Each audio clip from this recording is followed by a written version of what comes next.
guard by the sudden confession, as I had never entertained the idea of Kate being a lesbian. She had mentioned once a short fling she shared with a girl in middle school, but claimed it to have been nothing more than a cry for attention.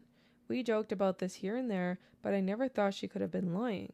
I didn't answer due to lacking a decent response, so she followed up by blatantly telling me that she is a lesbian and that she doesn't love John. I asked Kate why on earth she would marry him, and then she only said, because I think it's what I should do. I tried to talk to her more about this, but then she told me she would prefer the subject be dropped.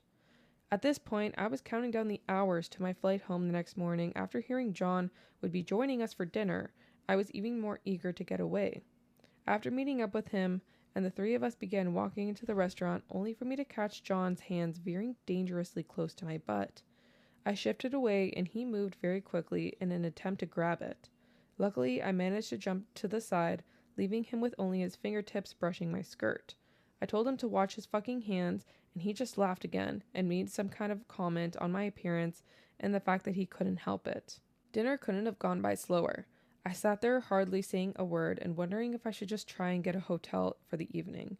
However, my stupid self decided that I could make it one more night and save the cash. I told Kate that I was very tired the moment we got back to her place, but she insisted that I watch our favorite movie together before I go home. Unable to say no, the two of us head to her bedroom. Her roommate's bedroom is on the bottom floor next to the family room, so the television would have woken them up. About an hour into the movie, John comes in and asks to watch with us. Kate tells him, of course, and hardly 10 minutes passes before he's attempting to convince Kate and I to kiss. I say no repeatedly and just keep looking at the screen. Kate isn't saying a darn word about it, and John actually starts pleading with us to just kiss really quick, so I tell him to shut up and that he's ruining the movie. A couple more minutes of silence pass by until John outright asks if I'd like to sleep with him. The way that he went about asking was as if he had deluded himself into thinking he was fucking irresistible to me. I told him no and pointed out the fact that Kate was sitting right next to me. I looked at her, expecting some kind of response, but it was obvious she totally spaced out at this point. John informed me that Kate was fine with sharing him. He continued to badger me and insisted I show him some appreciation for allowing me to stay in his home.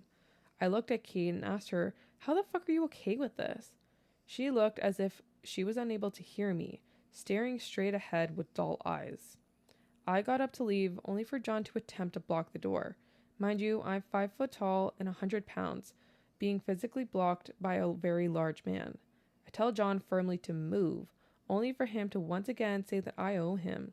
I took the chance and shouldered my way past him. Luckily, he didn't do much but attempt to grab me as